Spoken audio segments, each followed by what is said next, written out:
চট্টগ্রামের পতেঙ্গা মূল সৈকত থেকে প্রায় 14 কিলোমিটার উত্তরে গেলে দেখা মিলবে এক অন্যরকম জগতে, যেখানে সাগরের নোনা বাতাস আর মাছের আষ্টে গন্ধে মিলেমিশে একাকার।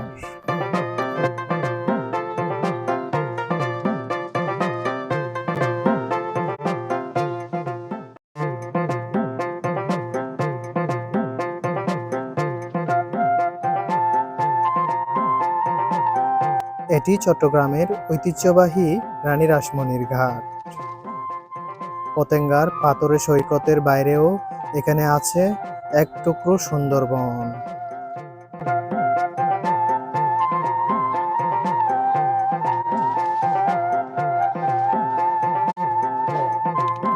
এখানকার কেওড়া বনের শ্বাসমূল আর কাঁধার উপর লাফালাফি করা মার্স কিপার বা এক পাওয়ালা লাল কাঁকড়ার লুকোচুরি আপনাকে মুগ্ধ করবে।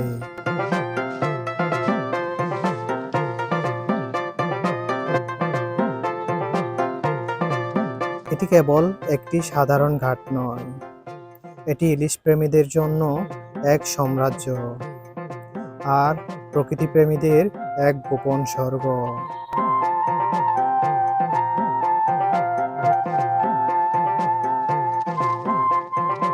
এক পাশে নীল জলরাশির সীমাহীন বিস্তার আর অন্য পাশে নিবিড় সবুজের মায়াবী কেওড়া বন। সাগর আর অরণ্যে যেখানে হাত ধরাধরি করে মিশে গেছে, সেই মোহনীয় রূপ দেখে নিমিষেই মনে পড়ে যায় দূর সুন্দরবনের কথা।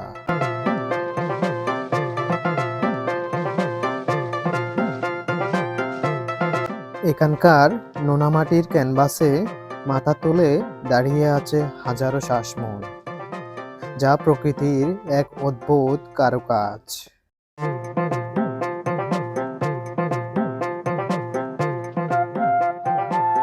জোয়ারের নোনা জলে তারা কখনো ডুব দেয় অতলে, আবার ভাটার টানে জেগে ওঠে জানান দেয় এই অরণ্য বেঁচে আছে সমুদ্রের হৃদস্পন্দনের সাথে তাল মিলিয়ে।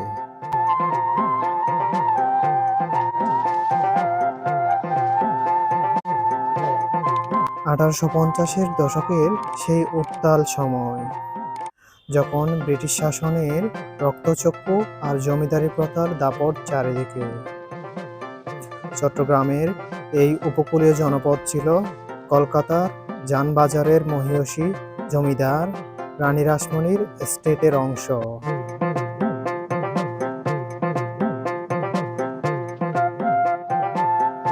লোকমুখে প্রচলিত আছে, ব্রিটিশরা যখন এই অঞ্চলের জলসীমায় মৎস্যজীবীদের উপর অযৌক্তিক কর আরোপের চেষ্টা করে, তখন রানী রাসমণি প্রজাদের স্বার্থে অকুতোভয় অবস্থান নিয়েছিলেন।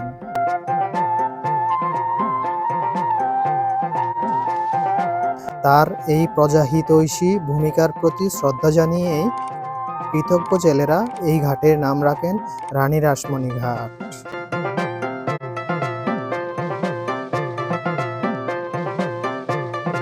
আগে এখানে কোনো পাকা জেটি ছিল না, কাদা আর মাটির উপর দিয়ে চলতো মাছের কারবার।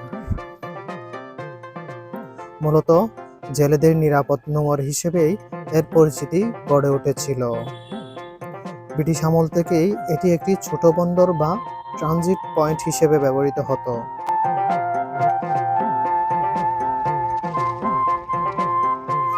1850-এর দশকের শেষের দিকে এটি মূলত একটি সুসংগঠিত মাছ ধরার কেন্দ্র হিসেবে পরিচিতি পেতে শুরু করে।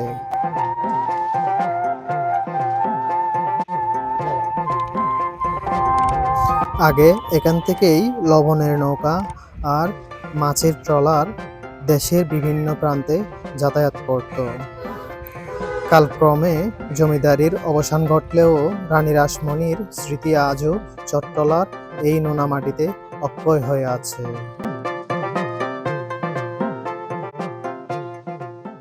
রানী রাসমণির ঘাট মানেই রূপালী ইলিশের এক মহা উৎসব। বিশেষ করে বর্ষার ভরা মৌসুমে এখানকার চিত্র পুরোপুরি বদলে যায়। প্রতিদিন এই ঘাটে কয়েক হাজার কেজি থেকে শুরু করে কয়েক টন পর্যন্ত ইলিশের বেচা কেনা হয়। শুধু চট্টগ্রাম শহর নয়, দেশের বিভিন্ন প্রান্ত থেকে পাইকারি বিক্রেতারা এখানে ভিড় করেন। এখানকার ইলিশের প্রধান বিশেষত্ব হলো এর সতেজতা। সরাসরি সাগর থেকে আসা মাছগুলো হিমায়িত হওয়ার আগেই মানুষের হাতে পৌঁছে যায়।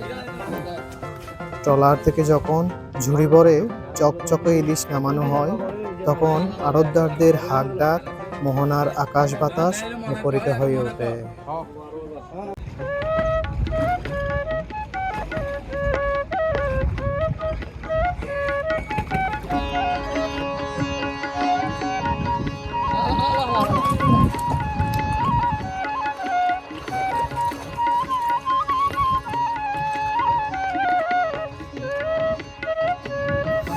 ঘাটের আশেপাশে হাঁটলে চোখে পড়বে আরও এক নিপুণ শিল্প, জাল বোনার শিল্প। সাগরে যাওয়ার আগে চলে এই দীর্ঘ প্রস্তুতি। জেলেরা যখন এক মনে জালে গিট দেন, তখন মনে হয় তারা যেন শুধু সুতা বুনছেন না, বুনছেন তাদের আগামীর স্বপ্ন আর বেঁচে থাকার রসদ। এক একটি জালে লুকিয়ে থাকে হাজারো ইলিশ ধরার গল্প আর শত নির্ঘুম রাতের অভিজ্ঞতা।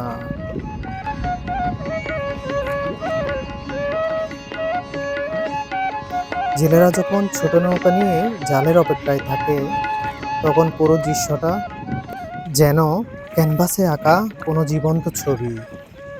একদিকে চলে জীবন যুদ্ধের প্রস্তুতি, অন্যদিকে সাগরের বিশালতার মাঝে টিকে থাকার লড়াই।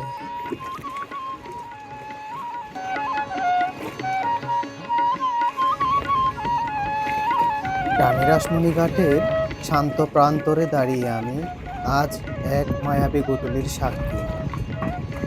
দিনের বিদায় লগ্নে যখন ভাটা নামে সাগরের বিশাল জলরাশি, তখন নিঃশব্দে পিছু হটতে শুরু করে।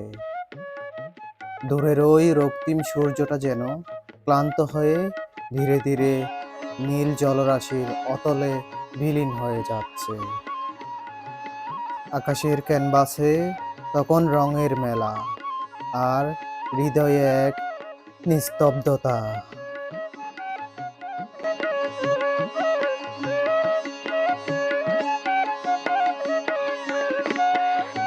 এই ঘাটের কিনারায় সারিবদ্ধ বাঁশের ফ্রেমে বাঁধা আমাদের গল্পের তরিগুলো। সেখানে জিরিয়ে নিচ্ছে এক ঝাঁক অলস কাক, যেন তারা এই ঘাটের প্রতিটি জোয়ার ভাটার করুণ সাক্ষী। নিচে কাদার উপর জমে থাকা সামান্য স্বচ্ছ জল, যেখানে এক নিঃসঙ্গ বক পরম ধৈর্যে খুঁজে পেয়েছে তার বেঁচে থাকার সরব। প্রকৃতির কি এক অদ্ভুত নিয়ম, এক পাশে নিস্তব্ধতা, অন্য পাশে জীবনের অবিরত লড়াই। পড়ন্ত বিকেলের সূর্যটা যখন নীল জলরাশির মাথা কোলে নামায়,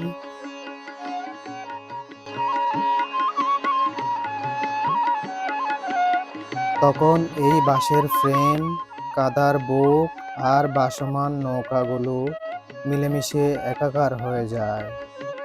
সব কোলাহল শেষে এখানে নেমে আসে এক মায়াবী প্রশান্তি, যেন এক জীবন্ত জলরঙের ছবি।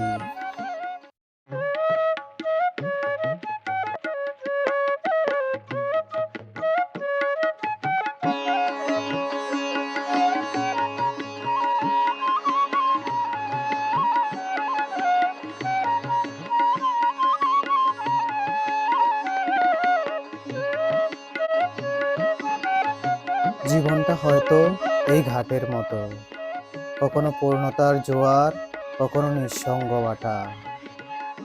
তবু দিন শেষে আমরা সবাই যেন কোনো এক শান্তির নীড়ে ফেরার স্বপ্ন বুনি।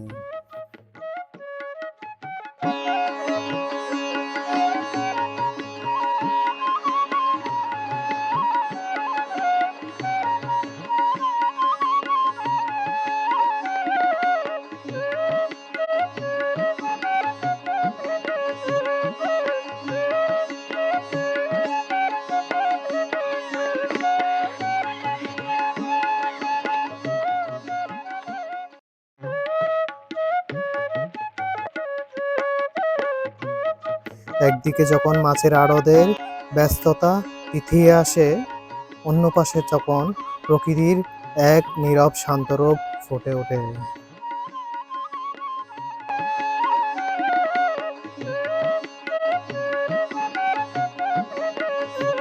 কোলাহল ছেড়ে একটু শান্তি আর তাজা ইলিশের স্বাদ নিতে চাইলে এই ঘাটটি হতে পারে আপনার সেরা গন্তব্য। আপনি যদি চান এই যান্ত্রিকতা ছেড়ে একবেলার জন্য এই রাসমণির ঘাটে হারিয়ে যেতে, তবে চট্টগ্রামের সাগরিকা মোড় থেকে রিক্সা বা সিএনজি করে খুব সহজেই চলে আসা যায় এই ঘাটে।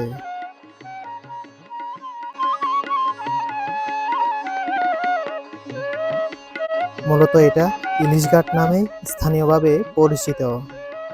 তবে মনে রাখবেন, জোয়ার ভাটার উপর ভিত্তি করেই এখানকার রূপ বদলায়। তাই হাতে সময় নিয়ে আসাটাই বুদ্ধিমানের কাজ।